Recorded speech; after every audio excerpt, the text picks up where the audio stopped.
Salve, salve, senhoras e senhores, muito boa tarde! Sejam muito bem-vindos, sejam muito bem-vindas a mais um episódio do nosso foguetão, né, Rafinha? Ô, Ricardinho Sá, meu amigo, meu irmão, meu companheiro de fé, como é que você tá, coisa linda? Tudo bem, Breno. Como é que você vai?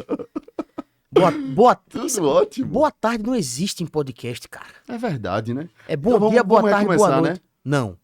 Muito bom Boa dia, tarde. boa tarde, boa noite para você que acompanha o Foguete Sem Ré. Sejam muito bem-vindos, sejam muito bem-vindas.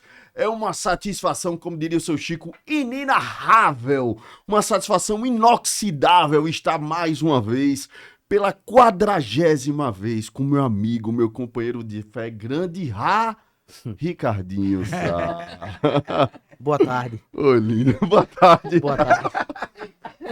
Muito bom, muito Olá. bom. Como é que você tá, lindo? Tudo em ordem. Tudo certo? Ininoxidável. Hoje, corrido, hein? Corrido. Tem uns episódios que a gente tem que pegar uma oportunidade assim. Bora, que os caras estão mas- aqui, que não sei o que, pra gravar, vem. Eu sabia que ia acontecer esse episódio hoje, especificamente, porque Jonathan Albuquerque, Sim, ele me avisou sobre esse episódio tem umas 3 semanas. umas 3 semanas. Umas 2, 3 semanas. Então, não foi tão no susto assim. Eu sabia que iria Não é corrido, ocorrer. meu amigo. Minha cabeça tá aqui, ó, 220. É que a gente tá gravando hoje, que é véspera de sarau. É, Sarauzinho, desculpa. sim. Tá E desculpado, Rafinha? Ô, Ricardinho. Imagine o que é a cabeça de toda a produção, né? Que tá acontecendo lá. É. Mas vamos lá. Episódio 40, né, meu amigo? 40. Episódio 40, né? É a hora que o homem vira homem, velho, já. Está quase Sério? lá, né? É quase. Fala isso não, bicho. Tô quase 40, velho. Fala Quase isso lá. não. Já tô me sentindo velho, esse cabelo grisalho, cinza. Não, mas isso é É, Ricardinho experiência. Sá. É experiência. Bom, Foguete Sem Ré está com você toda terça-feira, às 17h30. Estamos aqui para contar histórias de empreendedores e empreendedoras que possam nos inspirar, que possam trazer reflexão, que possam trazer aprendizados, né? Porque também, como diria seu Chico, ou a gente aprende pela dor ou pelo amor. E o Foguete Sem Ré, Ricardinho Sá, nada mais é do que uma demonstração de amor da nossa parte. É verdade. Né? Estamos compartilhando conhecimento rico, ele dá uma risadinha no canto de boca. Eu? Nós estamos compartilhando um rico conhecimento para você que é empreendedor, para você que é gestor, para você que é gestora, para você que é empreendedora, para você que é líder, né? Para você que está liderando um time, para você que está gerindo o seu empreendimento, para você que tem seu empreendimento.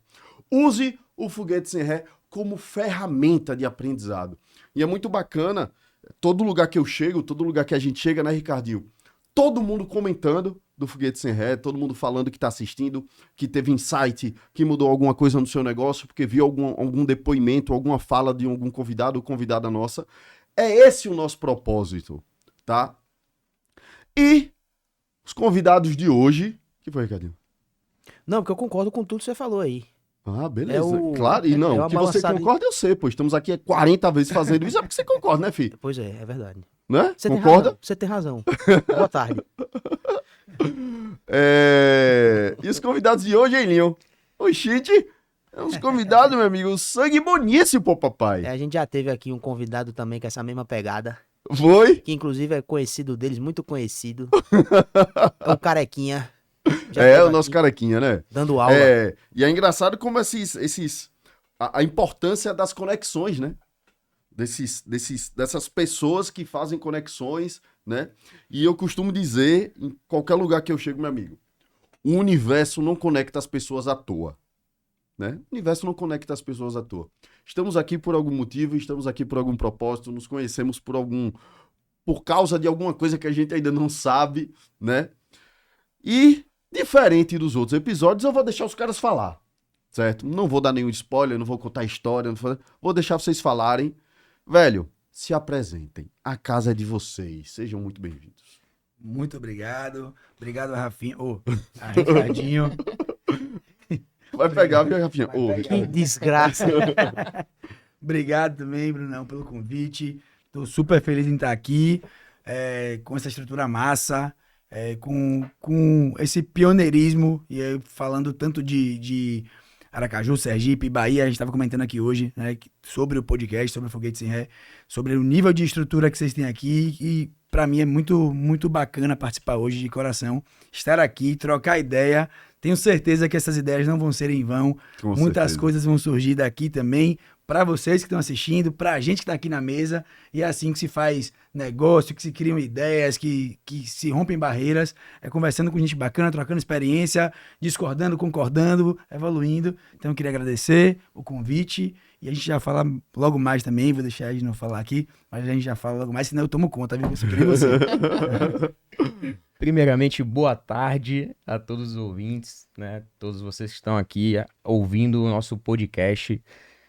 Queria agradecer muito o convite de vocês, tá? Pra gente é uma honra realmente estar participando desse conteúdo, principalmente levando para todos os empreendedores ou pessoas que estão querendo empreender, né? Que eu sinto que isso é um desafio muito grande, mas eu tenho certeza que com a instrução correta, o direcionamento correto, as pessoas corretas ao lado, né, de você ali, fazendo com que tudo tenha ali a mais energia positiva possível para que o conhecimento ele seja compartilhado, ele seja disseminado e que a gente consiga nortear todos vocês que estão ouvindo a gente e que vocês consigam ter essa experiência, né, da nossa vivência prática, do nosso cotidiano, de nossas ideias que estão sendo trocadas e que sirva de fato ali como um aprendizado que gere um conteúdo enriquecedor para todos vocês. Eu digo que o conhecimento ele é único, que quando ele é multiplicado, ele também é dividido, né? Então, ele consegue potencializar e consegue realmente fazer com que as pessoas enxerguem uma luz no fim do túnel e que isso é extremamente importante para quem está começando, para quem já tem experiência e para todo mundo que tem a vontade de empreender, que foi muito diferente da minha vida mesmo. Então eu vou falar um pouquinho disso mais lá na frente e quero deixar o canal de comunicação em aberto para todo mundo, para tirar todas as dúvidas também depois, né, que queira entrar em contato com a gente. Então fiquem totalmente confortáveis e à vontade para realmente fazer com que a gente possa contribuir cada vez mais e melhor para esse mundo empreendedor. Ricardinho, tem um negócio bacana quando eu disse... Velho, tô indo ali, saindo dali da montagem do evento. Pô, eu tô indo ali que não sei o que, porque eu vou gravar um podcast com os caras da Red Burger. Sério, bicho? Você vai gravar com os caras da Red Burger de Salvador? Diz, papai, é moral do foguete sem ré. Moral do foguete sem ré. Ou seja, pra colocar todo mundo na mesma página. Esses são os caras da Red Burger de Salvador. Né? Velho, a gente conversou rapidamente, assim, sobre a história de vocês, umas 2 reuniões que a gente fez. Né, de um podcast, né, que a gente trocou 1 bilhão de áudios no WhatsApp e tal. Queria que vocês fizessem uma linha do tempo, tá? Hoje vocês são os caras da Red, vocês têm diversas lojas, diversos pontos de venda, vocês são os caras do Purgatório, vocês estão abrindo outros empreendimentos, outras coisas, mas como é que isso começou lá atrás? Né? Eu queria entender como é que isso começou lá atrás. Show. Eu vou falar essa daí, porque tem um fato engraçado sobre isso aqui que envolve a Edno também. Em 2014, 2013 para 2014, a gente ingressou numa multinacional de auditoria e consultoria, né? A Edno acho que tinha 19 para 20 anos de idade. E vocês trabalharam juntos nessa empresa. Exato, certo. Trabalhamos juntos com perfis, né? Vocês vão perceber ao longo do podcast com perfis muito diferentes. Totalmente. Primeiro dia que eu encontrei Edno, a gente acabou ficando no mesmo quarto, no treinamento. Eu falei, bicho, esse cara não tem nada a ver comigo. Calado, centrado, sério. E eu doido, eu falei, porra, sem condições. E aí, um fato engraçado, que isso perdurou e perdura até hoje, né? Que um é mais do impulso e o outro é mais controlado e tal. E eu falava, doido é a tabelinha de Excel. Exatamente. E aí, no primeiro dia de treinamento, eu falei, meu irmão, bora tomar uma cerveja. Ele, não bebo. Só bebo, mal servia. Eu falei, porra, me lasquei. Eu, TDAH que sou, falei, virou um desafio. Esse cara vai beber comigo. E aí, nos 15 dias de treinamento, a gente se aproximou também. Eu levei ele pra beber, ele bebeu Jägermeister. Dançou Superman. Lambada. Dançou a lambada que Rafinha, que Ricardinho colocou pra gente. E aí, uma coisa engraçada sobre isso em 2015 para 2016, eu já estava bem satisfeito com aquela rotina, né? Você tinha quantos anos ali? Eu tinha 22 em 2015, a gente abriu a Red em 2016. E aí, uma coisa que eu fazia muito no escritório também, né?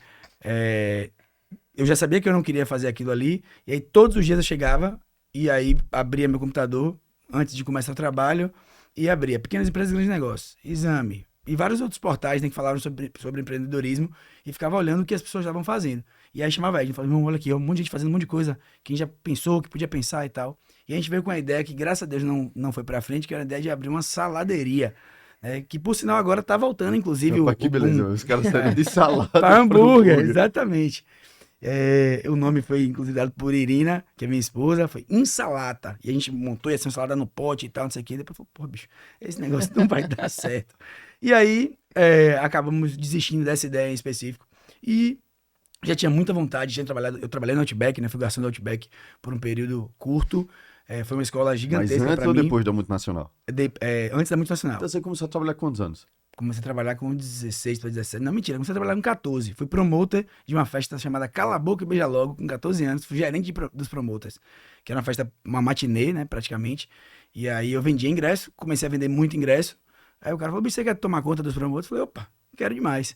E aí comecei a tomar conta, era o jeito que eu ganhava uma graninha, era o jeito que eu me conectava com outras pessoas. Sempre fui apaixonado por conexões, né, gostava de me relacionar com outras pessoas, de conhecer gente nova. E aí percebi que isso eu queria fazer.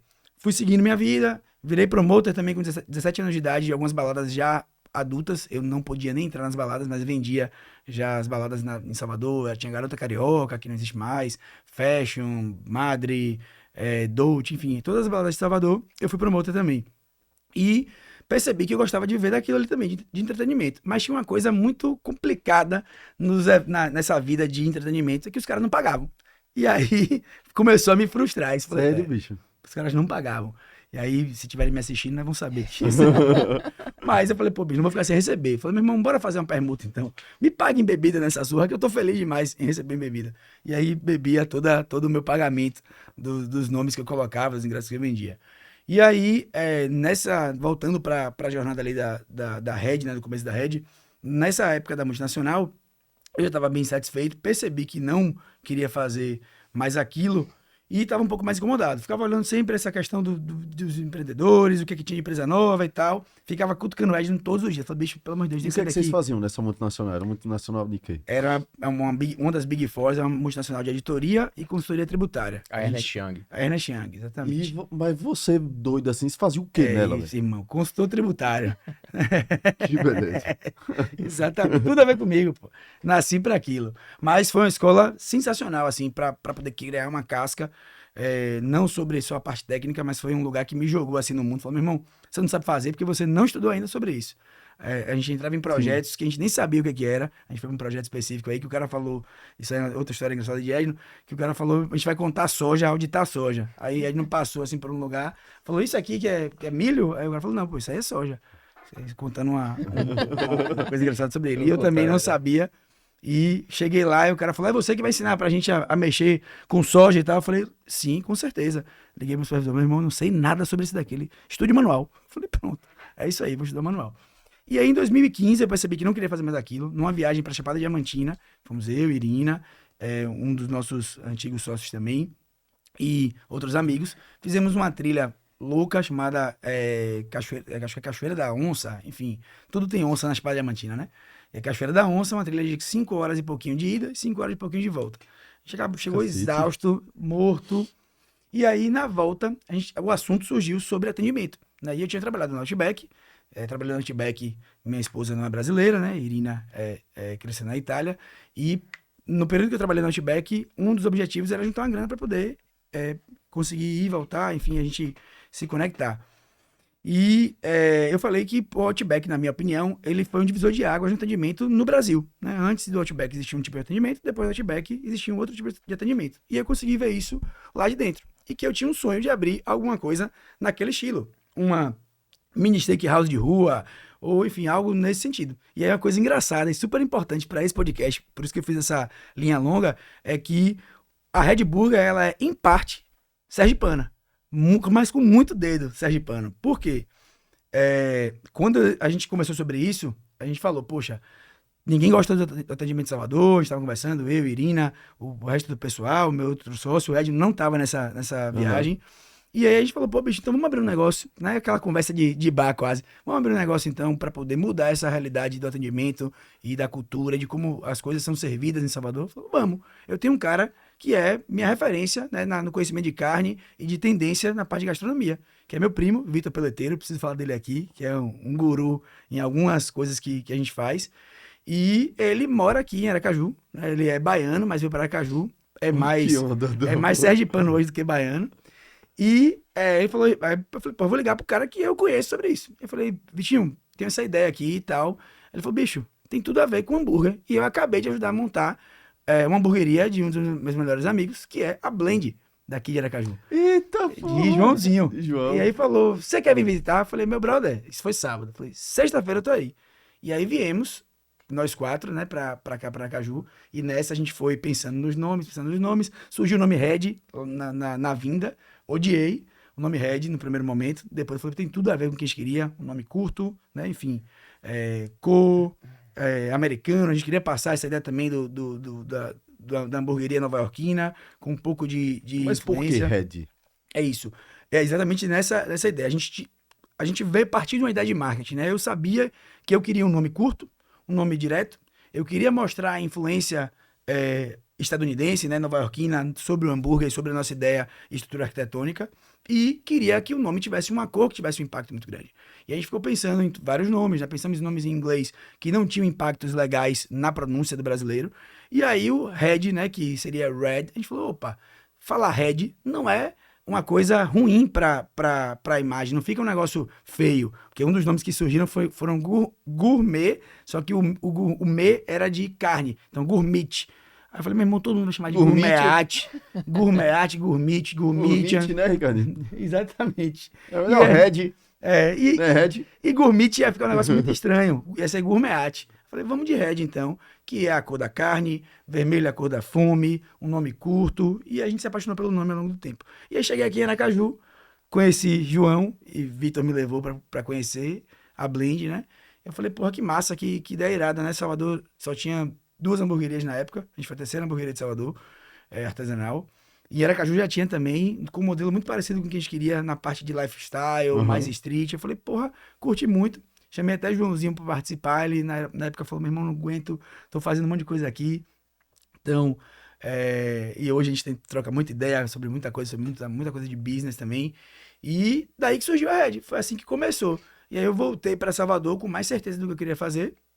A ideia do nascimento da Red em geral também, ela veio de um modelo aplicado aqui em Aracaju, que Vitor instaurou, que era um evento chamado Burger Lab, que era uma hamburgueria itinerante que rodava no pior dia dos restaurantes. E é um modelo, inclusive, que eu indico muito para qualquer empreendedor de A e B, principalmente de gastronomia, que quiser testar e validar um negócio. A gente fazia um modelo tipo de startup. A gente criava um evento no pior dia para o restaurante. E por que isso é importante? Porque a gente oferecia para o restaurante a venda de todas as bebidas e pegava a venda de todas as comidas. Então, para o restaurante que tem um dia muito ruim ali, sei lá, uma segunda, às vezes um domingo de noite, que o restaurante não fatura muito bem, e oferecia para ele um dia lotado de vendas.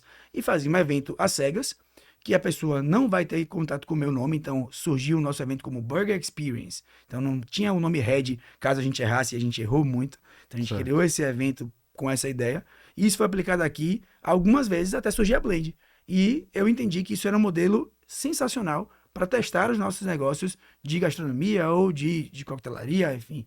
Eram criar eventos específicos que a gente pudesse testar e ouvir o público antes de lançar o negócio. E foi assim que a gente fez com a Red. Fizemos... Um MVP. Exatamente. Fizemos o Burger Experience, eu achei que ia vender 10 ingressos, vendemos 170 ingressos no primeiro evento. Deu tudo errado. Refizemos mais algumas vezes. E aí a gente entendeu o que o público queria. Inclusive, isso afetou o modelo de negócio, que a Red ia ser só uma hamburgueria. E nesses eventos a gente percebeu que as pessoas queriam consumir drinks também e bebidas, cervejas artesanais com o hambúrguer. E a Red virou Red Burger and Bar por causa disso, que a gente tinha um viés mais forte de bar também. Então esse foi o surgimento da Red. Válido ressaltar... Ou seja, hoje é uma hamburgueria e um bar. E um bar também, exatamente. A gente na pandemia, obviamente, suprimiu a parte do bar, mas estamos voltando com isso também, voltando a ativar a parte de coquetelaria, de entradinhas, que era um forte gigantesco nosso. Mas uma coisa importante também de falar, que eu falei que envolvia a Ed, não é? Que eu chamei ele para abrir a Red. E ele falou, pô, irmão, não sei não, esse negócio. Tava lembrando do Insalata, falou, porra, que ideia aleatória aquela ali do Insalata. E aí ficou pensando nisso daqui. E eu levei ele no espaço que a gente abriu a Red hoje, era um prédio todo acabado. E eu me chamo de Rei das Bolachas Quebradas. Eu não posso ver um lugar acabado que eu falo, opa, uma oportunidade de transformação. E aí eu vi esse prédio, falei com o proprietário, falei, meu irmão, eu quero alugar. Mas só se eu puder mexer no prédio todo. Na fachada, na cor, em tudo. Ele falou, vambora. E aí fizemos. E quando eu levei ele lá, ele olhou assim e falou, vai ser aqui, é? Eu falei, vai ser aqui. Ele, beleza. Doido é foda, É, né? E aí depois, eu vou deixar ele contar a parte dele também, mas foi assim que surgiu a Red de fato. No começo da Red, os fatos engraçados também, a gente, dos eventos como um todo, né? Era eu, meu outro sócio, ele no atendimento, a gente na cozinha, nunca tinha entrado na cozinha na vida. E obviamente que cozinha demanda uma questão técnica, mas demanda Sim. também uma questão de planejamento e organização, que é maior até depois que você tem alguém que tem conhecimento técnico.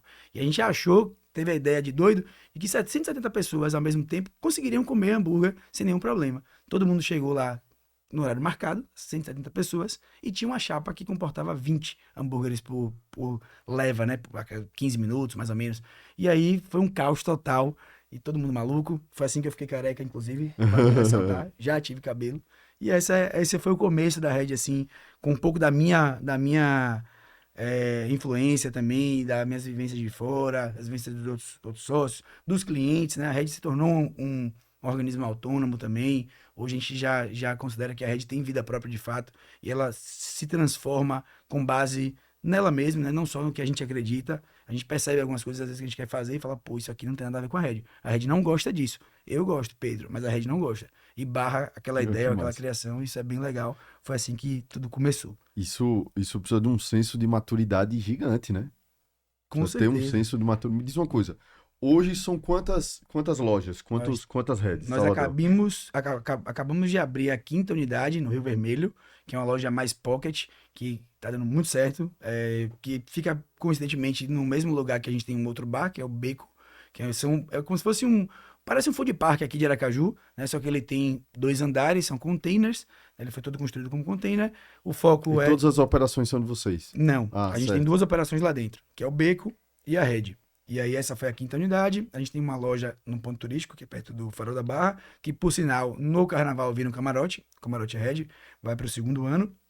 E mais 3 lojas espalhadas pela cidade também. Então vamos lá. Tem 5 lojas da Red, 5 Reds, tem um o Beco, Beco, o Purgatório Purgatório, e a Fábula, que é a produtora de eventos. e aí a Fábula assina quantas labels? Aí a Quantos gente eventos? tem, vamos lá, contar, Baile Fabuloso, Delírio, Baile Barrondina, Escambau.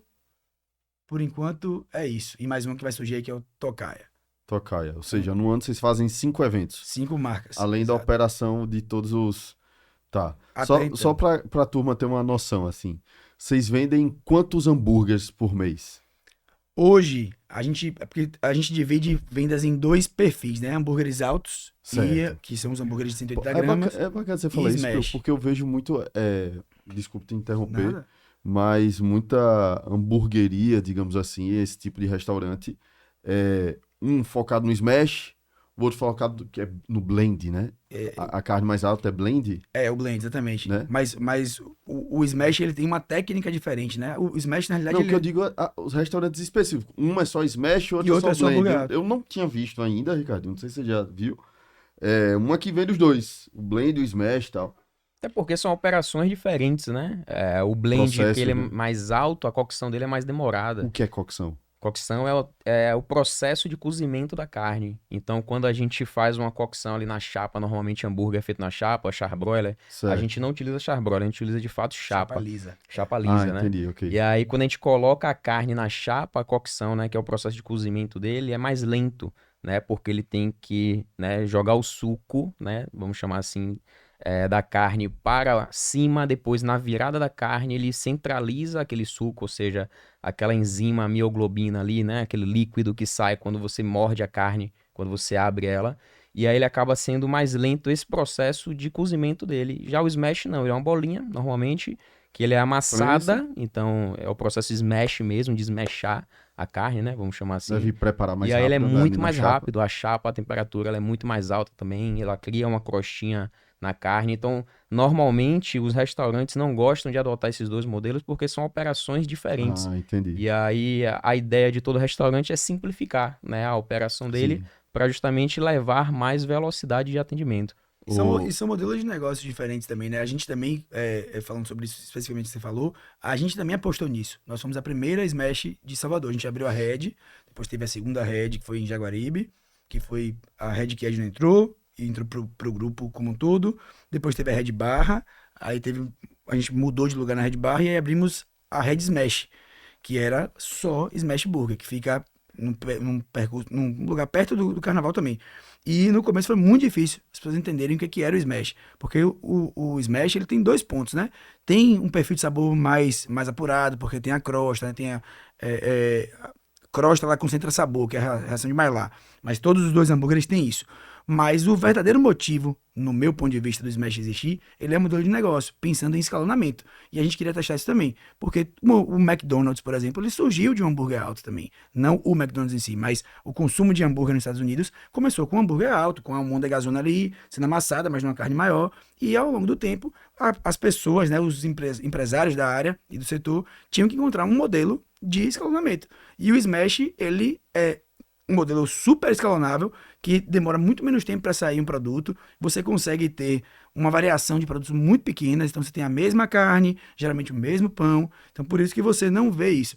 Mas falando muito de ambiente, né, e ambiente de mercado como um todo, a gente teve que voltar atrás nisso, por exemplo, porque a gente percebeu, e a pandemia foi um grande influenciador dessa decisão. A gente percebeu que tem pessoas que querem consumir Smash de fato e tem pessoas que querem consumir hambúrguer alto, e na realidade, talvez, ao invés de reduzir o cardápio só para Smash ou só para hambúrguer alto, é ter alguns poucos hambúrgueres altos e alguns poucos Smashs que atinjam todos os públicos e ter uma loja campeã, né? E falando de vendas assim, que você perguntou de números, a gente, tirando essa última loja que a gente adicionou, então a gente não tem ainda os números 100% apurados com ela, que tem 1 mês e pouquinho, 2 meses no máximo, mas a gente vende num período de baixa cerca de 20 mil unidades de hambúrguer em geral, né? Sendo que, salvo engano, acho que são 14 4 mil mil por loja média, sei lá.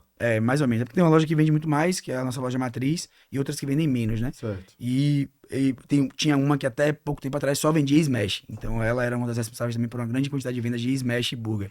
Mas a maioria, salvo engano, é 60%, 70%, mais ou menos. 70% é de hambúrguer alto. E, em teoria, também, a tendência do mercado nacional e internacional é que o Smash tome lugar do hambúrguer alto. Mas isso, pelo menos na Bahia, ainda não aconteceu.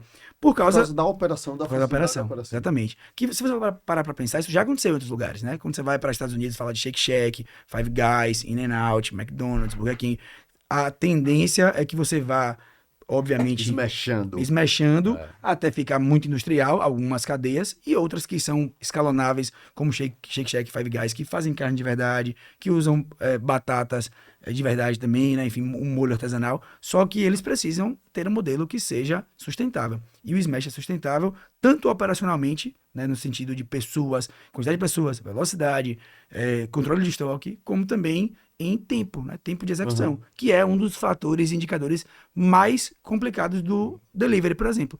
Quem demora muito tempo para entregar é menos preterido. Então, eu ainda até trago um detalhe a mais, né? O processo inflacionário do Brasil, ele faz com que o hambúrguer alto ele tenha um preço médio ali de R$ 45, né? Um hambúrguer do jeito que a gente faz, né? Então, analisando nossos concorrentes diretos, indiretos, mas ainda dentro do nosso conceito de artesanal, é um preço médio de R$ 45. O Smash a gente consegue trazer um preço médio menor, na faixa ali de 28, 30. Então, com o processo inflacionário de que tá tudo aumentando, então a gente comprava uma carne antes, supondo R$ 20 o quilo, hoje é 60, R$ 70 o mesmo quilo da carne.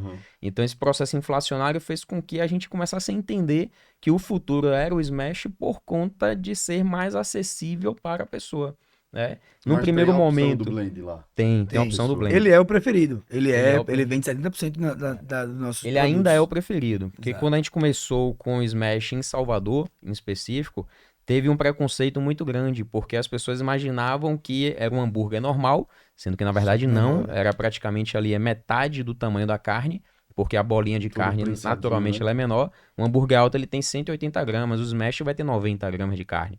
E aí gerou um preconceito grande porque a pessoa comia e ainda ficava com fome, né? Isso antes da pandemia, que a gente abriu a Smash em 2019. Então a Red Burger nasceu em 2016, a Smash nasceu em 2019 E aí, quando teve a pandemia, com um processo maior de conscientização, né, do foco menor de redução de perdas como um todo, as pessoas começaram a se conscientizar para o consumo menor de carne, né, de tamanho em si. Porque antes a pessoa comia a carne toda do hambúrguer, né, o hambúrguer completo ficava já muito cheia e às vezes não conseguia continuar comendo. E o Smash não, já conseguiu comer ele 100%, ou seja, não tinha nenhum processo de perda. E isso veio muito mais depois da pandemia mesmo. Antes o cenário era totalmente diferente. Só que isso, desculpa até interromper, Bruno, isso também é um dado que depende muito do perfil, né? É uma coisa, a gente abriu a Red muito jovem, então eu tinha 23 anos de idade.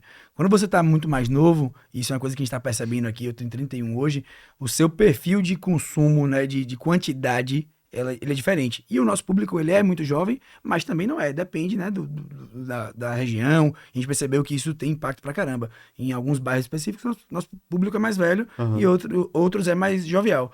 E a gente foi buscar um estudo que foi feito em São Paulo, que falava que, dois dados importantes, né? E os dois são com 80%, que é 80% das vezes que um grupo, eu não lembro mais de onde eu peguei esse estudo, mas foi usado pela Burger, que é uma das maiores smashes de São Paulo, 80% das vezes que um grupo saía, quem definia o destino era o público feminino.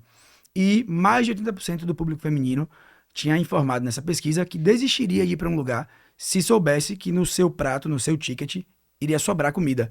Então, a ideia de virar Smash foi também nessa ideia, de atender os dois públicos. Porque eu, por exemplo, eu sei que eu vou comer mais, mas às vezes o público feminino fala assim, pô, pra comer um hambúrguer alto, eu só vou se eu for dividir com alguém. Então isso vira um empecilho. Então o Smash foi também uma estratégia para trazer de volta um público que talvez não quisesse comer um hamburgão alto, mais monstrão e tal. Mas os números ainda hoje provam, né, que a preferência ainda é do hambúrguer alto. Só que a gente trouxe uma opção, e é uma opção muito forte, porque 40%, 30% é bastante número.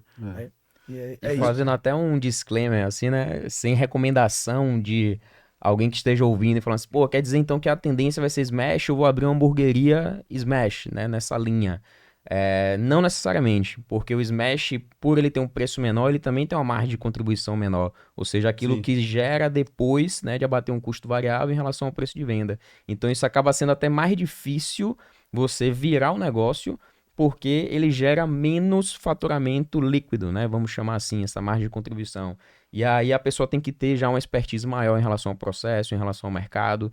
Então, assim, fazendo um disclaimer, não é só o fato de que a gente acredita no Smash que vai ser somente hamburgueria Smash, né? Então a gente ainda tem a preferência de 70% das vendas para o hambúrguer alto, que é uma diferença muito grande quando a gente compara o nosso volume total ali de vendas de hambúrguer. Entendi.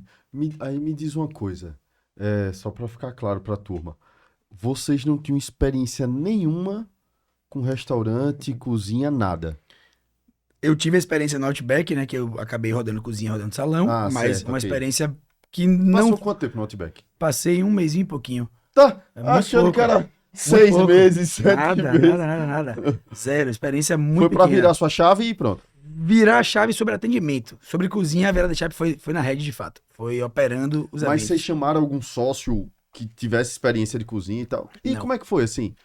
Vamos como lá. Como é que eu vou Já comprar? existia- Que equipamentos eu vou comprar? Como é que eu vou montar a cozinha? De fato, assim, no cruzão, assim. Pronto, já Como é que vocês existia um conhecimento, eu sempre estudei gastronomia, tinha certo, ok. Vitor, que era o meu guru ali também de gastronomia, e a gente entendeu que a gente precisava realmente arregaçar as mangas e estudar. E a gente começou a fazer pesquisa pra caramba, a rodar, comer, fazer, testar. Foi E quanto tempo da decisão de abrir até abrir, de fato? da decisão de abrir até abrir, a gente Uns decidiu... 2 anos, viu? Que você vinha falando já. Não, mas do momento que a gente falou assim, vamos abrir a rede, rolou eventos e a gente abriu, isso foi de abril para novembro. Pra você ter Certo. noção, foi muito pouco tempo. Assim, do momento que a gente Certo. decidiu de fato que ia abrir dessa viagem da E aí, Chapada que hora você Diamantina. pediu escrever uma carta a próprio punho? Que horas que o quê? Que você escreveu uma carta a próprio punho e entregou? Que você pediu demissão? Que eu pedi demissão? Eu pedi demissão... Foi abril do ano anterior. Porque eu foi lembro mesmo, que a gente foi trabalhava juntos e ele saiu em abril e eu saí em maio. Eu saí logo no mês seguinte. Foi mesmo. Mas teve uma coisa que minha chefe da época falou, né? Falou, Pedro, se algum dia você não tiver mais afim de fazer o que você tá fazendo, não faça mal feito. E foi assim, uma coisa bem legal que ela me disse. E venha até a mim e fale, né? E converse comigo, porque talvez faça sentido, vai ser muito mais bacana da sua parte. Foi um grande Aham. ensinamento também pra mim. Falo isso, repasso muito pra todas as pessoas da minha equipe.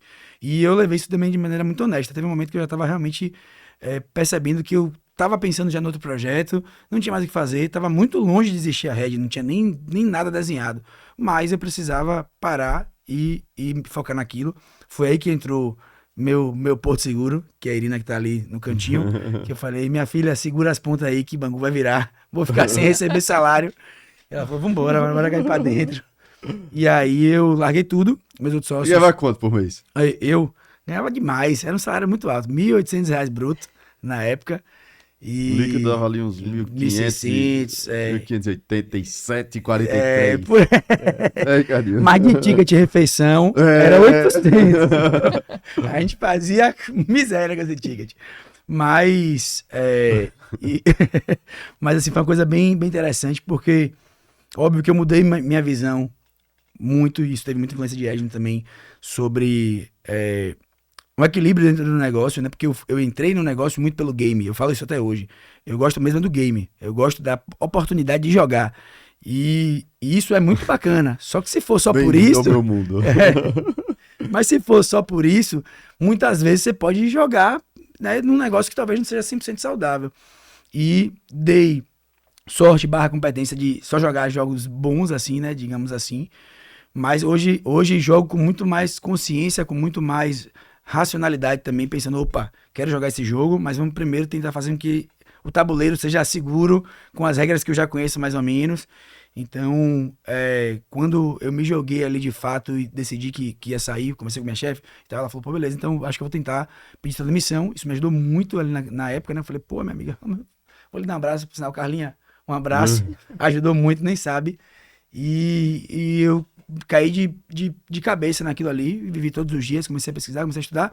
E aí, voltando para essa parte de gastronomia, foi que a gente entendeu que a gente precisava realmente de algumas mentorias, né? E aí eu vim até a Vitor, que não é também cozinheiro de formação, mas é um estudioso autodidata. Vim para Aracaju algumas vezes, fizemos alguns testes, e eu acho que foi uma coisa muito positiva falando de hambúrguer, que a gente testou muito, muito mesmo, muito. Antes de fazer o evento, a gente fez alguns mini eventos com amigos, que por sinal é uma dica que eu dou aqui para todo mundo, não faça teste com amigo. Amigo é o pior feedback de pré-negócio que você pode ter. Porque ele ou vai falar muito bem do seu negócio para lhe agradar, ou vai falar muito mal porque ele acha que ele é tão seu amigo que ele precisa ultra criticar, por diversos fatores aqui que podem acontecer. Então, o ideal quando você quiser realmente testar um negócio vá para o desconhecido, se arrisque. Se você está com medo de se queimar, não use o nome real do negócio que você quer. Crie um evento como a gente fez, Burger Experience. Vamos lá, um evento específico de fomento ao consumo de hambúrguer, um evento às cegas, o cara vai vir lá, vai pagar um ticket.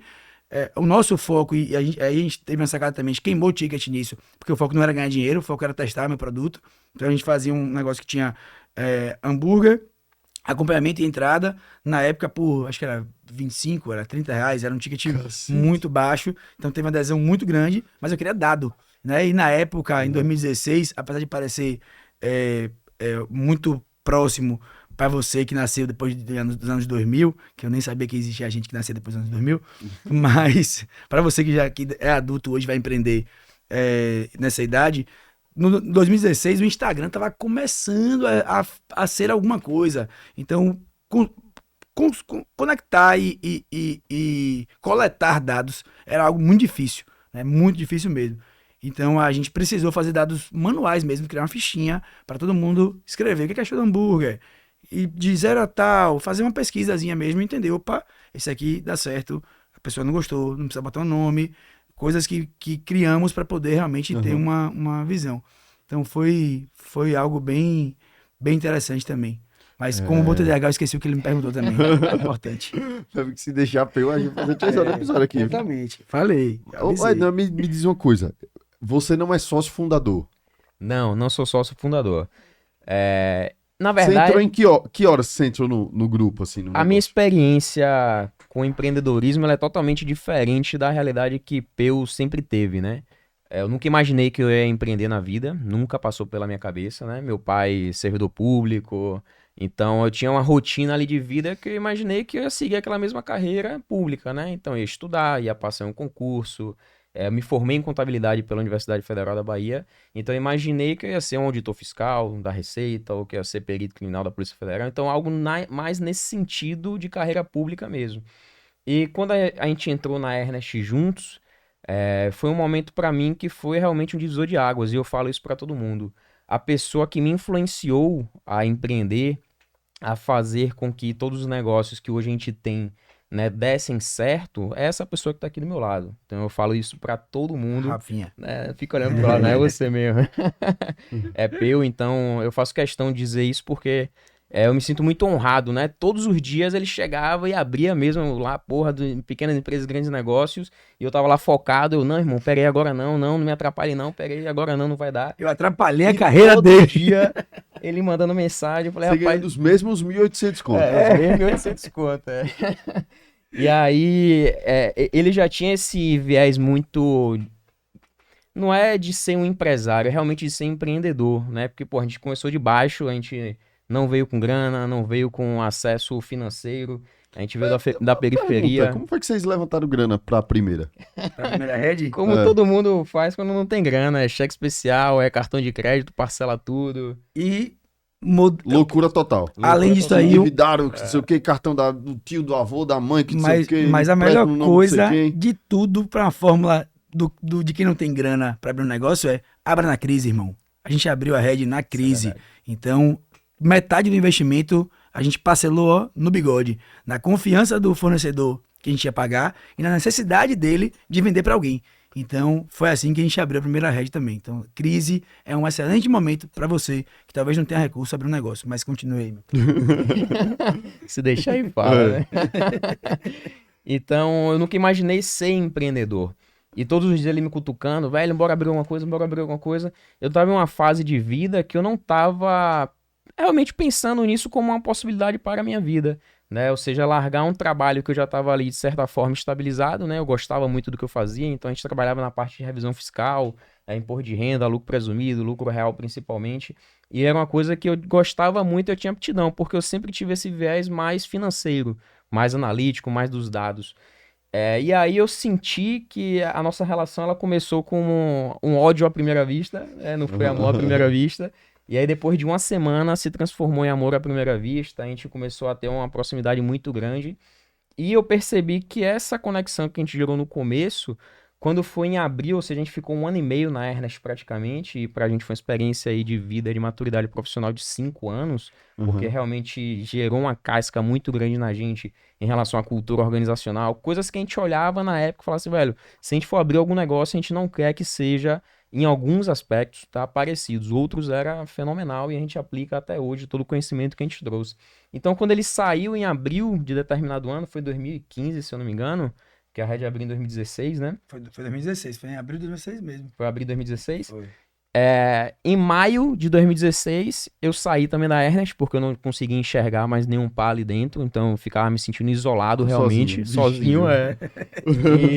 Com saudade, né, Peu? Eu mesmo. E aí eu percebi que eu não tava ali só pelo trabalho, eu tava ali também pelas pessoas. E aí eu recebi uma proposta de né, assumir um setor fiscal de uma indústria, uma parte lá de impostos diretos mesmo, né? Fui para São Paulo, fiquei um certo tempo lá, depois voltei porque a sede tinha aqui também a fábrica aqui em Salvador, né? Aqui no caso, lá em Salvador, aqui é Aracaju.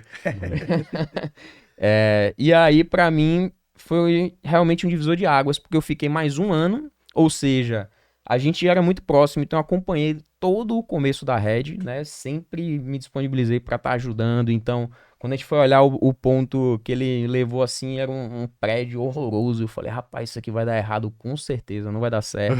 Porque eu não sabia que era possível realmente transformar, ou seja, aquilo que eu falei lá atrás, lá no começo, eu não conseguia enxergar ainda, ele já enxergava. E aí, ele depositou muita confiança no projeto, então com o tempo eu fui também amadurecendo essa confiança. E aí ele trouxe um ponto e um desafio que para mim foi muito importante em determinado momento. Eu não sei nem se ele lembra disso, né? Mas ele falou assim, velho, você sabe o que é brownie? Aí eu falei, não faço nem ideia o que é isso. Ele falou, porra, estude o que é brownie. Se você fizer um brownie bom, a gente coloca aqui na Red. Isso era 2016 ainda. Era dezembro de Fazer 2016. amigos influenciar pessoas. É verdade, é verdade. E aí, Lembrei porra, a missão fiz dada igual do é Brown. missão cumprida. Aí Então, você fez brownie, pô. eu virei noite ali, perdi mais de 8 assadeiras de brownie. E aí falei, não, vou estudar. Ai, que onda. Aí peguei uma referência de brownie do Luiz no Rio de Janeiro. E aí estudei, fiz uma receita. Cheguei na melhor receita do momento, né? Que depois eu percebi que era uma merda, ou seja, tinha muita coisa pra desenvolver ainda. E eu falei, velho, tá aqui um protótipo, veja aí se você gosta. E se gostar, a gente coloca na rede. E aí ele falou, porra, massa, vamos lá, vamos colocar aqui na rede. E isso começou a abrir meus olhos, porque nesse meio tempo eu tava na indústria lá, trabalhando no setor fiscal. E eu comecei a gostar muito de vender, porque apesar de ser introspectivo, eu gostava muito do processo de venda, porque me destravava. E eu comecei a entender que eu podia ser bom naquilo, né, naquele determinado momento. Porque mais do que vender, eu estava conversando com as pessoas estavam se abrindo, né, falando da própria vida. Porque você vender, você não está vendendo só um produto, você está vendendo realmente uma experiência ali. A pessoa te Perfeito. considera quase um psicólogo, né? Começa a falar das dores, né, dos amores, enfim. E isso para mim foi muito positivo, porque eu falei, pô, eu sou um cara mais quieto, mais na minha, e comecei a enxergar que esse meu processo de venda pode me fazer uma pessoa melhor e pode também gerar um impacto melhor na outra pessoa. Já me gerou um alerta ali de, opa, isso daqui talvez seja algo bacana para a minha vida, que eu nunca pensei nisso, né? Eu pensei em fazer concurso público, eu nunca tinha pensado em abrir negócio. E aí eu comecei nesse caminho, né? A gente foi vendendo brownie na rede durante um certo tempo. E vendia muito, viu? Vendia muito. Vendia muito. E aí chegou em determinado momento da minha vida que eu falei assim, porra, eu não quero mais fazer isso daqui. Eu já tinha ficado um ano, ou seja, isso já era 2017 praticamente. E eu falei com ele, 5 meses antes, eu falei, velho, eu vou sair, ou seja, a Red Pituba já tinha fundado, que foi em novembro de Já 2016. tinha uma loja. Já tinha uma loja. Era um pipoco. Era um da pipoco, parafuseta. então eu fui até consolidando essa ideia do empreendedorismo na minha veia mesmo, porque eu tava todo dia lá praticamente olhando e falei, pô, é massa isso, né? É massa você ver a loja cheia, as pessoas consumindo, felizes com o produto. E aí eu sempre fui um cara também do processo, então eu ajudava na retaguarda, eu tava ali, eu dei um apoio na parte de consultoria de sistema, então aí eu destrinchei a fundo como é que funcionava todo o processo de cadeia do sistema, né? A parte financeira, a parte de estoque, a parte de controles. Eu sempre gostei muito desse viés mais analítico e mais administrativo. E aí eu comecei a entender, porra, eu posso agregar valor, sabe? E eu comecei a entender que não era aquilo que eu estava fazendo que eu queria fazer, porque era uma relação que na minha cabeça não fazia sentido. E eu comecei a pensar o seguinte, pô, se eu tenho o potencial e a possibilidade de crescer muito mais, tem que ser uma relação direta com o esforço que eu vou empregar. E eu comecei a entender o empreendedorismo muito através dessa análise. Falei, pô, se eu tô ganhando X aqui, né, e eu sei que eu tô entregando muito, por que não? Então eu vou sair e vou começar a empreender, que eu vou entregar muito mais e eu vou ganhar muito mais também. Então era uma relação direta ali do quanto que a gente coloca esforço e de quanto que de fato a gente recebe, é diretamente proporcional. E aí, em determinado momento, eu falei pra ele, velho, daqui a 5 meses eu tô saindo do trabalho, Foi mesmo. e eu vou ser sócio, vou entrar na rede, e aí desse seu jeito, E eu veja pensei, o que tem ficou que maluco. ver. Ficou maluco. Aí ele Vai falou largar assim, tudo. rapaz, Mas nessa época você tinha outro sócio. Tinha outros dois sócios. outros dois Outros sócios. dois sócios. Só que o perfil de Os rede dois estão no grupo, não. estão ainda no grupo, não, estão na rede, né? O grupo, hoje nós somos ok. eu e Edno. Aí temos o Purgatório, que tem Jonathan, temos outro sócio em outro Ah, negócio. ok, perfeito. De Mas- grupo principal hoje somos nós dois. E Exatamente. aí eu falei pra ele, velho, eu vou entrar desse seu jeito. Ele conversou com os outros sócios, a gente chegou em determinado acordo e ele não acreditou, falou, velho, duvido que você vai sair do trabalho, porque era uma mentalidade diferente da que eu tinha na época, né? Sim. A gente ficou um certo tempo também sem se falar, porque obviamente era muito trabalho pro lado de lá e muito trabalho pro lado de cá. E aí quando eu saí, eu mandei uma mensagem pra ele, eu falei, você tá onde? Eu pedi demissão aqui agora, tô disponível, quero empreender, tô online, e aí vamos conversar. Aí a gente foi, ele não acreditou, ficou feliz demais também, foi uma experiência bem bacana pra mim. Eu tomei Na foi um época susto, ainda. Falei, não é possível. Rapaz, aí que eu falei pra você da hesitação. Eu falei, meu Deus do céu, o que foi que eu fiz? Influenciei ele a largar E tudo. uma frase que é bem importante, viu, pra todo mundo até que tá ouvindo, que isso mudou realmente, foi um game changer ali pra minha vida. Que ele falou, a diferença das pessoas normais e dos empreendedores é a coragem. Todo mundo tem coragem de pegar uma carta de crédito e comprar um carro, que é algo tangível, mas ninguém tem coragem ali de pegar o mesmo valor, o mesmo empréstimo para investir em um negócio, sendo que o carro ele é despesa, né, ao longo do É tempo, verdade. e o negócio ele é retorno, ele é investimento, ele é crescimento patrimonial. Isso daí que ele falou para mim mudou totalmente a minha mentalidade em relação àquilo que a gente poderia fazer em conjunto. Então, essa virada de chave para mim foi muito importante. Eu saí, fiquei disponível, tive um negócio que deu errado, que é relação total societária, né? A pessoa tentou imaginar alguma coisa ali que não fazia sentido no meu caráter, na minha boa vontade de fazer um negócio, então Uhum. eu pulei fora. E aí acabou não dando certo realmente. Isso daí foi uma experiência de 3, 4 meses, mas que me serviu muito para entender como é que funcionava a vida ali do dia a dia de um estabelecimento do AIB, né, de alimentos e Aham. bebidas. E aí quando eu entrei na Red, isso foi em dezembro de 2017 que a gente fundou o Jaguaribe, ou seja, eu entrei sendo sócio somente da segunda unidade, que foi na orla ali de Salvador, né, subindo mais para Itapuã, naquela região de Jaguaribe. Me foi perguntado o seguinte, velho, você tem dinheiro pra investir aqui? Na época era, sei lá, 150 mil. Eu falei, rapaz, tenho. E eu não tinha nada, eu tinha 10 conto da rescisão que eu tinha acabado de receber. E aí me Aí é desdobrei, coragem. vendi o carro, e é justamente essa coragem. Vendi o carro que eu tinha, meu pai vendeu o carro dele, aí peguei empréstimo com meu primo, peguei empréstimo no nome de meu pai, peguei empréstimo, enfim, foi uma loucura assim. No final deu certo. Eu entrei em Jaguaribe também sem know-how nenhum, né? Porque meu viés sempre foi mais administrativo, então eu tava lá de 7 horas da manhã abrindo o administrativo, fazendo tudo ali de controle financeiro, de compras, de operação. Quando dava 16, 17 horas, tomava um banho lá mesmo, trocava de roupa e eu era o supervisor do salão. E aí ficava até 2 da manhã, fechava a loja, entrava na cozinha, metia a mão para agilizar o processo. Isso tudo pela falta de know-how mesmo que fui adquirindo ao longo desses primeiros 6 meses aí, que foi muito trabalho, né? E que era um modelo que a gente sabia também, né? Isso foi uma coisa que veio também do jeito que a gente fazia lá na Pituba. A gente aprendeu fazendo assim, né? Que a gente tinha que estar muito no dia a dia da operação. E, assim, hoje, obviamente, a gente entende que não é necessário, mas foi formador do nosso conhecimento, assim, base essencial, né? Se a gente não tivesse Aham. passado por esses perrengues, talvez a gente não tivesse a expertise que a gente tem hoje. Todo mundo, né? Então, A exatamente. nossa visão hoje é totalmente diferente, né? Hoje a gente já pensa em pegar pessoas que realmente têm expertise, colocar ali, prestar um serviço de consultoria, desenvolver melhor. Sim. A gente hoje tá. Agora também a gente tem essa consciência hoje porque a gente sofreu muito lá atrás. Então isso foi muito Exatamente. importante pra gente. Deixa eu perguntar umas coisas mais diretas do negócio, do business, assim. É, uma coisa que eu converso muito com o Jonathan, e o que ele sempre fala, assim, de vocês, é a organização, né? É tudo muito bem processualizado, tudo muito bem organizado, um setor de compras todo organizadinho, todas as lojas com o POP, todo... Expliquem, né, o que é POP, assim, que não tem propriedade, eu aprendi um dia desse, né? Um POP tudo bem organizadinho, todo o processo, tal. Eu queria entender como é que isso funciona no dia a dia, assim, na prática, essa divisão de funções, Massa.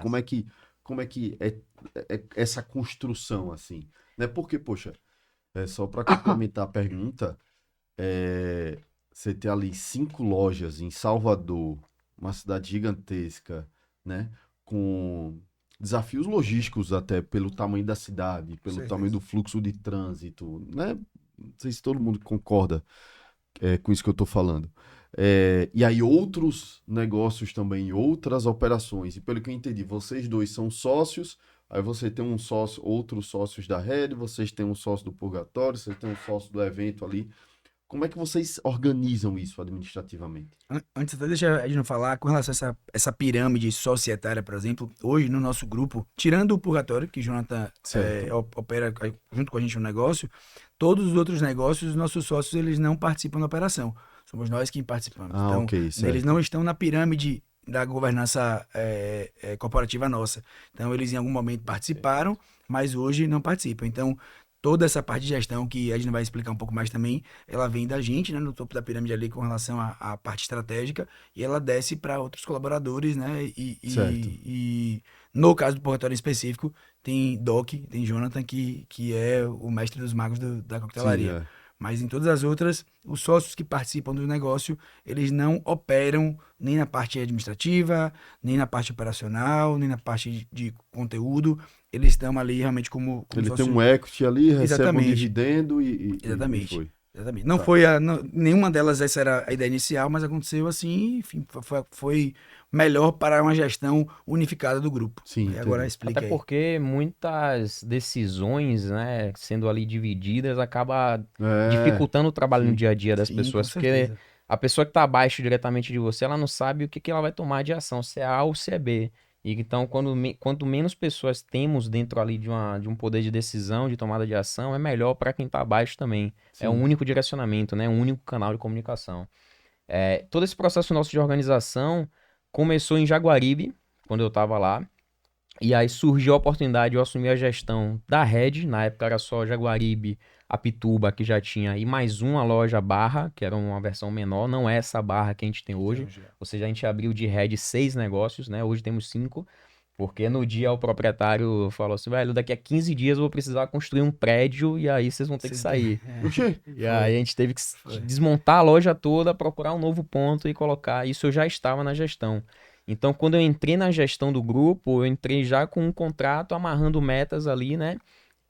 Para fazer com que eu virasse sócio do grupo Red, Ok. né? De todas Mas- as Reds como um todo. Uma coisa importante sobre isso também, né? Que foi quando até isso se despertou na gente, nessa questão da organização de Edno. A gente tinha 2 unidades, onde Edno operava uma e a gente operava outra. A unidade da Pituba, que foi a primeira, faturava consideravelmente mais do que a loja de Jaguaribe. Só que a gente começou a ter que copiar procedimentos e processos da loja de Jaguaribe, que era mais bem feito. A gente falou, que porra é essa? Falou, olha, a gente, ó, fiz isso daqui de tal maneira. Se quiserem usar aí, pá, começamos a usar. E pra gente também era um modelo totalmente novo. Pô, Aham. com 2 negócios, né, com a mesma estrutura societária principal, mas com um sócio em uma das outras unidades que não era daquela outra. E compartilhando informações que afetavam diretamente o negócio principal. A gente falou, isso aqui é bacana, vamos copiar, vamos copiar, vamos copiar. E aí chegou um momento que a gente falou, opa, você está copiando toda hora, vamos trazer esse cara aqui para poder fazer isso para as outras lojas, porque faz sentido. E foi assim que se despertou também essa visão, principalmente na parte de organização processual, né, administrativa, financeira, por parte de Edna, porque no começo era maluquice, e aí Era apagar fogo todo Todo dia, dia, né? Era exatamente. problema todo dia. Exatamente. Não existia antecipação do problema, né? Exatamente. Então, desde quando eu comecei no processo organizacional, eu sempre pensei muito da seguinte forma: o que é que eu posso fazer hoje para me antecipar de não acontecer o que está acontecendo hoje? Aham. Né? Porque a gente tava um lead time muito curto. E aí, com o tempo, a gente foi aumentando isso. Fala, pô, o que é que eu posso fazer hoje para que não aconteça no futuro um determinado problema? Então, como é que a gente separou a Red, né? A Red tem alguns setores. O financeiro, tem o setor de PCP, que é o planejamento e controle da produção, tem o setor de RH, né, de recursos humanos, tem o setor de marketing e tem hoje, cerca de 1 ano, o setor de operação, de 1 a 2 anos aí. A gente colocou esse setor Com novo. liderança, né? Ele Então, sempre existiu. cada setor nosso, a gente busca ao máximo processualizar tudo, ou seja, uma cadeia hierárquica, né, que a gente vai ramificando para baixo. Então, se eu tenho de cada setor que eu falei aqui, eu tenho um líder de cada setor, que abaixo desse líder eu vou ter também pessoas ali que vão estar sendo, né, Certo. gerando ali informação para cima e aí vai alimentando essa cadeia como um todo. E de cada setor, de fato, a gente tem um manual, um processo de como funciona o dia a dia. Desde a coisa mais simples, então, o financeiro, como é que funciona? Contas a pagar, contas a receber, como é que é validado tudo isso? Banco, DDA, cruzamento, vendas. Pô, o setor de PCP, como é que faz o planejamento e a previsão de compras? Explode ficha técnica, pega o produto inicial, vai entendendo demanda das últimas 2 semanas. Então, tudo isso a gente tem Dados. amarrado, todos os dados, né? Isso daí foi uma coisa que eu trouxe muito em 2018, quando eu entrei nessa gestão do grupo, e aí barra sócio também do grupo. Eu trouxe muita ideia de profissionalizar. Porque eu enxergava que tinha coisas muito soltas, né, na operação, no dia a dia, e que não existia ali um manual, não existia um procedimento, não existia ali uma única palavra para que todo mundo entendesse o que era a Red e o que tinha que fazer. E fica muito mais fácil para a pessoa assimilar o conhecimento ali e realmente aplicar na prática quando tem algum documento ou algum processo já definido e que é um padrão. Então, todo esse desenho processual de todos os setores fez com que a gente adquirisse realmente um know-how muito grande a ponto de abrir novas lojas sem muita dificuldade, porque eu já sei como fazer. Fantástico. Então a pessoa quando entra, ela já recebe todo esse treinamento, né? A maioria do treinamento é no dia a dia, não tem para onde correr, não Sim. dá para a pessoa absorver tanto conhecimento assim de curto prazo. E aí ela já tem tudo isso bem desenhado, até pela cultura que já está instaurada, ou seja, as outras pessoas no dia a dia já sabem como funciona. Então, desde um processo mínimo ali, pô, vou abrir o caixa como? Fundo de caixa, R$ 200 fixo ali, despesas, receitas, entradas e tal, como informar no final da operação do caixa. Então, todos esses detalhezinhos mínimos a pessoa já sabe como faz. Quando entra uma pessoa nova, ela já absorve esse conhecimento. E isso daí para a gente facilita muito a ponto de a gente conseguir abrir cada vez mais lojas, né, e ser de fato mais fácil. Então, é até uma antecipação. Todas as nossas lojas são próprias, não tem franquia, nada nesse sentido hoje. Perfeito. E todas foram com capital próprio.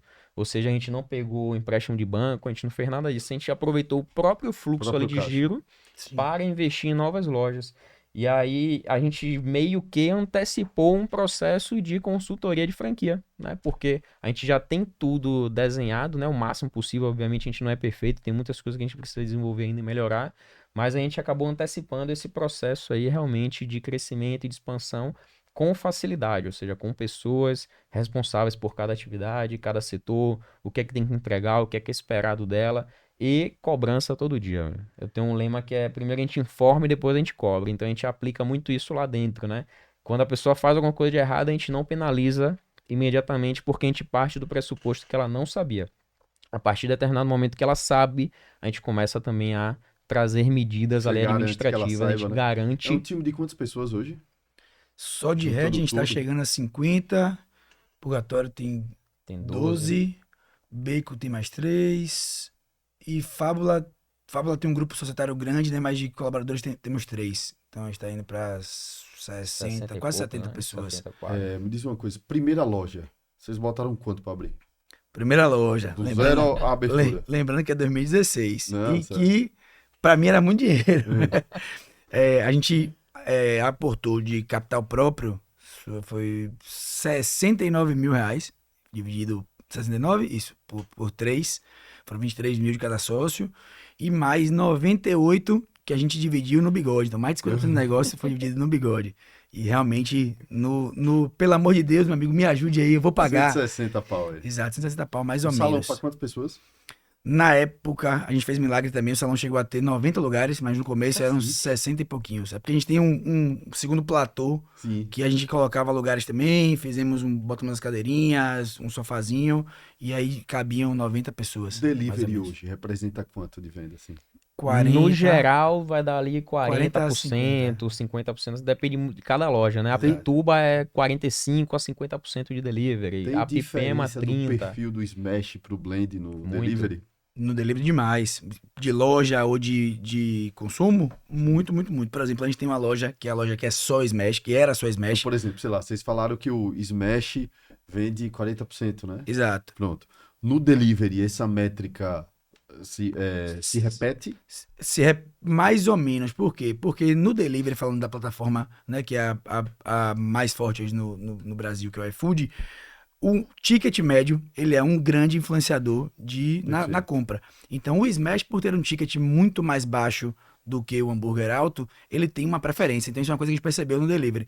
Todos os nossos produtos que são mais baratos, eles atraem mais o cliente. Uhum. Então, a gente já cria alguns produtos também pensando em ser mais acessível para o cliente, né? E ter um pouco mais de simplicidade no produto. Então, a gente tem agora uma coisa que a gente não fazia no Smash, a gente tem um basicão, que é pão, carne, queijo e nosso molho, nosso aioli, né? Que é o que a galera ama. Então, esse produto é o produto de Smash mais vendido.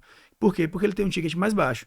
Mas, uma coisa também que reforça isso, mas não, porém, adicionando isso como informação, a nossa loja que vendia só Smash até um mês atrás, 70% das vendas eram deliveries. Então, para reforçar o que você perguntou, o público de Smash, ele consome mais em casa. Ele está focado realmente no ticket. Já o público de hambúrguer alto, pelo menos nas nossas lojas, ele provavelmente tem uma tendência a consumir mais na rede de fato. Uhum. Então é um público que quer ir viver a experiência, quer curtir um in-loco. Óbvio que tem alguns dados que afetam, né, esse percentual. próprio boom da pandemia, mas também o fato da gente ter eliminado alguns produtos que antes a gente tinha. Então, antes a gente tinha um foco muito grande no que eu te falei dos drinks. A gente acabou fechando os nossos bares na pandemia e reabrimos de uma loja que foi da Barra, vamos reabrir da Pituba e vamos reabrir o da loja de Jaguaribe, com foco na coquetelaria. Então, isso atrai um público pro Inloco e faz com que as vendas na loja também aumentem. Mas hoje, eu acredito também que o Smash ele tem uma preferência no consumo em casa.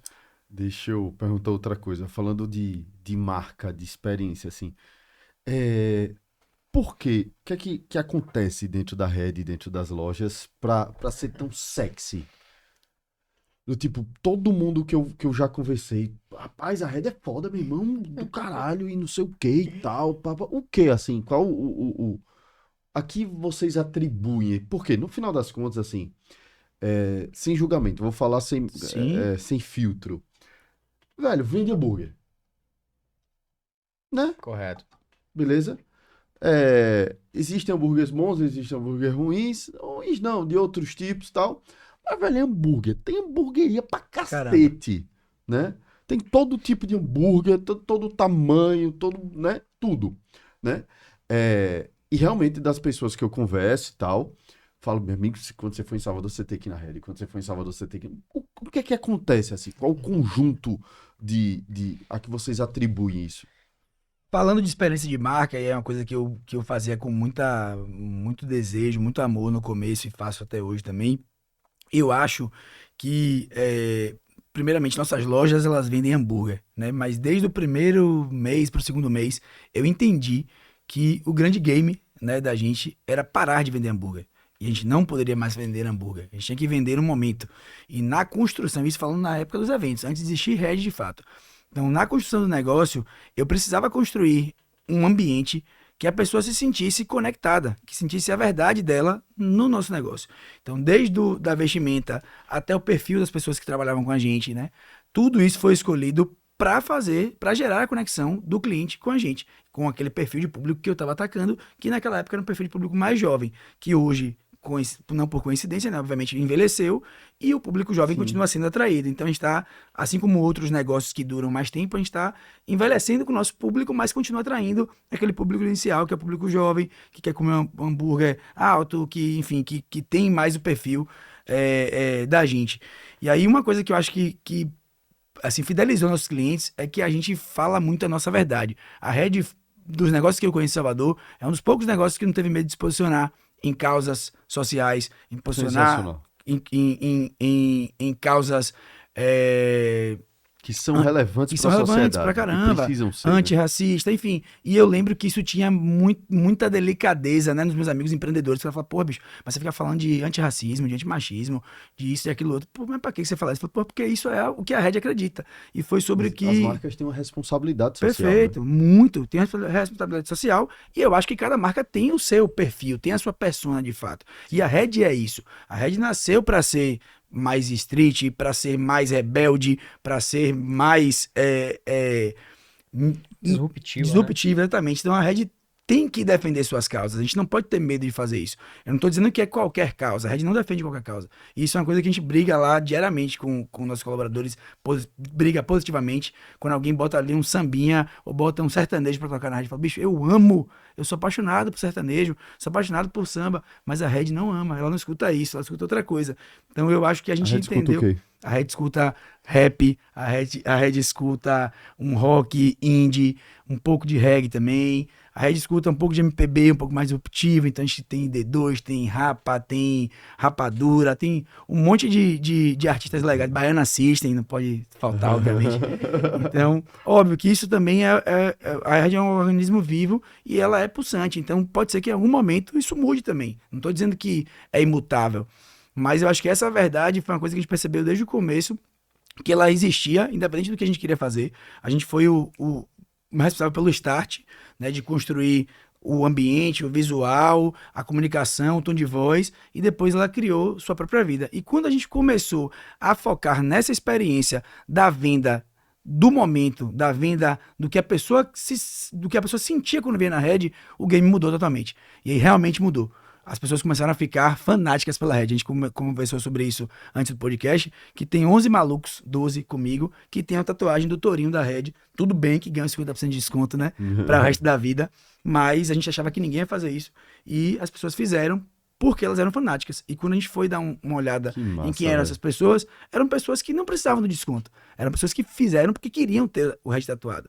E outra coisa também que eu atribuo à estratégia de marketing, que aí é uma coisa que eu tive muita influência, é que eu sempre construí as estratégias focadas em fazer com que as pessoas sentissem a Red, se sentissem parte da Red. Então, porra, eu nunca pensei somente na grana. E é o que eu te falei lá no começo, que eu gosto muito do game, eu gosto muito da relação, da conexão, e aprendi a trazer isso mais pro racional. Mas a gente fez um evento, por exemplo, na Red, que foi um aniversário de 2 anos, foram 2 anos de Red, R$2 um hambúrguer. E a ideia, tinham 3 ideias, né? A primeira era dar um tilt nas redes sociais, que a gente queria fazer, e isso aconteceu. Segundo era criar uma Big Data, que a gente queria ter uma quantidade de dados dos nossos clientes grande. Quantos hambúrgueres nesse dia? Esse dia a gente vendeu 3 mil, mas foram 22 mil cadastros em uma semana. A gente fez 22 mil cadastros e a gente determinou que seriam 3 mil hambúrgueres, porque a gente tinha 3 lojas e não tinha condições naquela quantidade de horas de vender mais. Mas, e a terceira coisa era criar um dia memorável na cabeça do Red Lover. Sabe? Eu queria que a pessoa não esquecesse que ela foi pra Red pra comer hambúrguer de R$2. E aí eu fiz uma pesquisa da galera. Falei, velho, quem que tá aqui? Será que é o cara que não pode pagar o hambúrguer?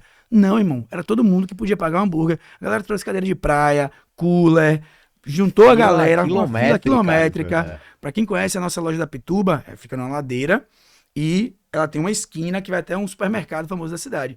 Essa fila, ela deu a volta e chegou até o supermercado, que é muito grande. Deve ter quase um kmzinho aí de fila de pessoas que estavam esperando. Eu falei, meu irmão, por que você não come o hambúrguer que está sendo vendido mais caro? Eu falei, não, tô pela resenha aqui, trouxe meus amigos, tentei e tal.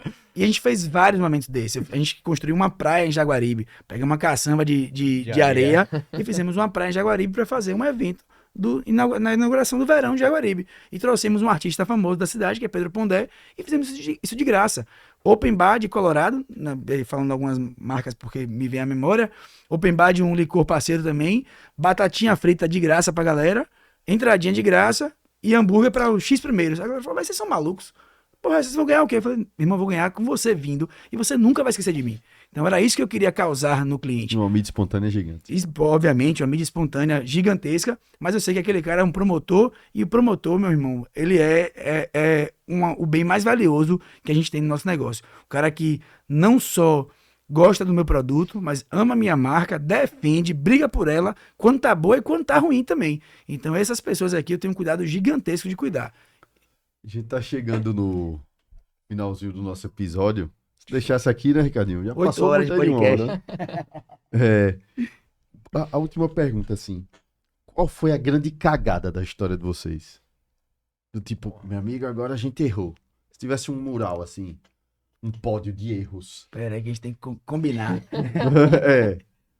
Um mural, um pódio de erros, assim. Qual foi um grande erro, assim? Mas você fala da história empreendedora, né? Não, da história da Red, da história do grupo, da história Vamos de lá. vocês, assim, que você olha assim, rapaz, que vacilo. Eu vou falar uma da minha, que afetou o grupo, né? Da minha percepção, que eu tinha um sonho, ainda tenho, né? De ter um produto de pizza. E a gente ia abrir uma pizzaria napolitana, fomos para Nápoles, né? Iri fez o tour pra gente aqui de Nápoles, estudamos e tal, e Pepe testa tudo, Iri. E aí o ponto que a gente ia pegar, deu errado, o cara não queria restaurante, beleza. Surge uma oportunidade de uma pizzaria. E a gente acabou entrando. E aí, pra mim, qual foi a maior cagada dentro dessa realidade, né? A gente acertou muitos negócios que a gente começou do zero, porque a gente teve a oportunidade de planejar. E foi a primeira vez que a gente entrou num negócio sem respeitar esse processo do planejamento, auditoria e organização. E foi o único negócio que a gente decidiu ser melhor, em comum acordo, decidiu se retirar, porque a gente percebeu que o negócio não era bom também, né? A gente tentou algumas estratégias, mas o negócio não era muito bom. Então, se fosse para colocar no mural de cagadas, eu colocaria, né, o desrespeito ao processo. Não que a Red inicial tenha nascido com esse planejamento, Sensacional. mas ela nasceu com um planejamento de negócio não tão maduro quanto a gente faz hoje, mas tinha muita verdade no negócio. tanto na parte financeira, quanto na parte também de construção de marca, de produto. A gente testou muito. A gente não tinha as ferramentas que a gente tem hoje, mas a gente testou de várias outras maneiras com as ferramentas que a gente tinha. Então, a gente fez evento, fez tudo. E nesse produto, a gente não fez isso. Então, se fosse para poder eleger a maior cagada, para mim teria sido esse negócio específico que a gente entrou. Era um negócio que não era nosso, a gente não conhecia e a gente não fez tudo que a gente já sabe fazer em casa de ferreira, espeto de pau. Encruado, né? É, Que o negócio não flui, que tá ali meio Exatamente. amarrado e tal. Exatamente. A gente exatamente. até fez esse estudo e o pior de tudo é que a gente realmente desrespeitou Respeitou, o resultado resultado do do estudo. É pior ainda, Então isso é pior ainda, se a gente passou pior por ainda. cima mesmo, porque quando a gente vai abrir um novo negócio, né? Então a gente tá hoje planejando um novo negócio, a gente vai abrir um novo bar na Exatamente. Pituba ali mesmo, né? Na região perto da Red. Pode dar spoiler do nome? Pode sim, fica à vontade. Pirambeira. Não copiem. Tá registrado. E aí, toda vez que a gente vai fazer um novo estudo, a gente pesquisa realmente tudo, né? Pesquisa de mercado em relação a clientes, concorrentes, localização de ponto. Porra, um ponto com estacionamento é sempre mais favorável, um ponto horizontal é sempre mais favorável. Em Então, Salvador, né? em Salvador, né, falando. Então a gente tem diversas métricas que a gente analisa o que é um bom ponto ou não. E nesse em específico, a gente analisou, trouxe algumas coisas que eram negativas e a gente acabou passando por cima disso e pra gente foi uma experiência muito ruim. Porque a gente tentava desbloquear ali faturamento, venda, experiência, mas a gente também não teve tempo. Então a gente, depois de 8 meses praticamente, 6 meses, foi muito pouco tempo assim. A gente enxergou o que realmente não dava. Em comum acordo, a gente falou assim, velho, realmente não dá aqui, não tá dando certo, porque a gente tá desrespeitando algumas coisas que pra gente são fundamentais e básicas, e a gente acabou, em comum acordo, optando também em não continuar nesse processo. Perfeito. Pra mim seria também o maior de todos até então, né? Aguardem as cenas dos próximos. Alguma pergunta, Ricardinho? Se a gente tem desconto na Red. Só se Ah, fizer meu a irmão. tatuagem. Só se fizer a tatuagem, Você- Ricardinho, sabe? Vocês têm desconto na Red, no Purgatório e no Bacon, até porque foguete não tem régua. Então, Aí sim. Hã? Aí sim, fale dele, amigo. Aí sim. Muito obrigado. Falar no microfone? Isso. Tá bom pra você? Tá ótimo. Que bom. Muito bem, parabéns. Me diz uma última pergunta. Juro, Ricardinho. É a última. Velho, falando do purgatório, quando vocês decidiram pelo nome da marca e toda essa experiência, etc., vocês ficaram com um certo cagaço, assim? Pelo nome ser purgatório, sei lá, ser meio cancelado e a galera meio criticar, não sei o que é isso, blá, blá, blá. mas foi o que eu te falei, né? A gente divide dois momentos da implementação do negócio. Eu sou o começo e o entusiasta, e aí um pouquinho antes eu fico, meu Deus do céu, será que vai dar certo? E aí a gente fala, não, agora eu tenho certeza, que eu já vi tudo acontecendo. E aí o negócio tem outro nome que também não era muito simples não, que era Red Light, em homenagem àquela rua de Amsterdã e tal, que tem os sexy shops e ppp. E um conhecido veio pra lá e tal, viu o espaço, falou, porra, isso aqui tem a cara de um purgatório. Eu falei, cacete, é o nome. Purgatório, tem tudo a ver com tudo que eu queria. E aí, pra mim, nesse caso específico, eu não tive medo do nome purgatório, tive mais receio, por exemplo, do fato de ser escondido em Salvador. Tem algumas coisinhas assim, né, de pô, escondido, tem que reservar, só sabe o endereço um dia antes. O baiano não curte muito isso, e a gente veio pra poder provar que ele vai curtir aquela experiência, que vale a pena e tal. Mas o nome eu não tive receio, por quê? Porque eu tenho uma metodologia que um outro sócio nosso falava muito, que chama Sexy Canvas, que fala sobre os 7 pecados e fala também sobre os sentidos, né? Então, quando você mexe com desejo, né, independente da questão ser um pouco dúbia ali, ser um pouco, talvez, as pessoas enxergassem como algo mais religioso e tal, a gente sabia que a gente estava mexendo com os sentidos das pessoas, né? Com desejo, O sexy. parte sensual, com sexy. E muitos artistas ultra famosos, a Anitta é uma delas, é um exemplo de Sexy Canvas total. Ela só lança produto assim, Sexy Canvas, irmão, pra poder provocar e tentar romper alguma barreira. E nesse sentido, eu sabia que a gente atraía muita atenção. E o Purgatório alcançou agora quase 45 mil seguidores em menos de um ano, 100% orgânico. Orgânico Assim, total. bem louco. Com alguns acessos, a gente vai sair agora na Exame, tudo muito orgânico também. Folha de São Paulo, Estadão, Nordeste, que é um portal que fala do Nordeste em São Paulo. Sim. Tudo isso muito orgânico. E pra gente foi uma loucura. A Red tem essa mesma quantidade de seguidores em 7 anos. Aí o Purgatório alcançou isso em 1 ano. Então, É isso sexy pra cacete. é muito Purgatório. sexy, muito sexy. Tem menos de um ano, né? Que a gente abriu em outubro do ano É passado. então a verdade, gente vai fazer 1 ano ainda. A gente tá em agosto, né? Exatamente. E nesse sentido específico, eu não tive receio, não. Tive muito mais receio sobre o modelo de negócio, pelo perfil do baiano, do que do nome e do que podia trazer de impacto. Foi o que eu falei. Essa parte me move. Eu gosto desse desafio. Falar, será que o pessoal não vai gostar? Vai gostar. Pera aí que a gente vai criar um jeito. Então isso daí... Episodião, hein, Ricardinho Sá? Episodião. Vale 2 selos. Vale de 2, aqui. você que decide. Decidido. Vale 2. Selo episodião duplo, senhoras e senhores. Agora tem que aproveitar para fazer um convite, né? Para todo mundo aqui de Aracaju. Se vierem a Salvador, ou quando vierem, não se vierem, né? Que a gente vem para cá e vocês vêm para lá também. Então venham conhecer o Purgatório, reservem o endereço, a gente só vai dizer quando vocês reservarem. Venham conhecer a Red Burger, mais perto de vocês, o Beco. Provavelmente, como o episódio aqui vai ser ad infinito, você já vai conhecer o Pirambeira também, que já vai existir daqui para o momento que vocês venham visitar. E é isso. Fica o convite, são mais do que bem-vindos. Carinho imenso e agradecimento também por participar desse episódio. Acho que foi um dos mais legais, assim. Acho que o mais legal que a gente fez. O primeiro que a gente faz junto também, viu? Juntos, Pô, o que primeiro, massa, velho. primeiro podcast em Primeiro conjunto, podcast é. junto. Que E queria dizer uma massa. última coisa também, que é para marcar isso aqui na história. Vocês também são uma inspiração pra gente, porque a gente vai construir um podcast. A gente tem uma ideia de fazer um podcast que no massa. Purgatório e vocês vão ser convidados para poder Que fazer massa. parte Estaremos de um lá com a episódio. maior satisfação e prazer do mundo, meus amigos. Velho, que do caralho. Desculpa o termo, hein, Ricardinho? Que do caralho. Eu gosto do episódio quando eu fico calado. Quando eu passo muito tempo calado. Porque, meu irmão, flui. Uma avalanche de conteúdo e de conhecimento, né, Ricardinho Sá? O massa é quando o convidado ele realmente ele se sente à vontade de É. compartilhar o que ele pensa. Que às vezes É. o host ele tem que ficar dando corda, tá, mas fale mais. Mas Destravar, quando- destravar, quando destravar, o convidado pô, ele já vem fantástico. preparado para compartilhar, é muito melhor. E que bom, né? Que especial que foi no episódio 40, né, Ricardinho? Que simbólico, né? Nosso isso aí. foguetão aí quebrando todas as barreiras geográficas, todos os limites geográficos, né? Eu pessoalmente gosto do número fechado, que é o volume que eu deixo na televisão, 40, 35, E do ar-condicionado? 22. Esqueci. Do ar-condicionado dá, né? Entre 20 e Você bota 22. 10 ou 20 ou 30, né? Ah, não, do estúdio tá em 20. Aí, Gente, É, fechado também. vocês falando, só pra gente fechar, eu tava pensando aqui no tema do episódio, né? E eu achei muito bacana, assim, porque, quer queira, quer não, sempre tem um link muito, muito forte com coragem, né? Sempre tem um link muito forte com coragem. Para mim, coragem é uma palavra de ordem para qualquer empreendedor, né? É uma palavra de ordem para qualquer empreendedor. O episódio de hoje poderia ser burger, coragem and red. Ricardinho, você anotou? Anotei. O Toma aí o copo, papai. Então, Red Burger and Coragem. Senhoras e senhores, esse foi o episódio número 40 do Foguete Sem Ré.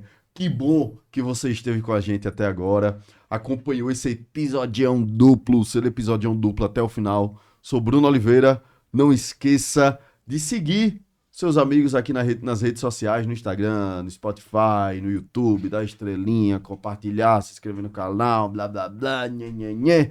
É isso, Ricardinho Sá. É isso. Valeu, um beijo, tamo junto.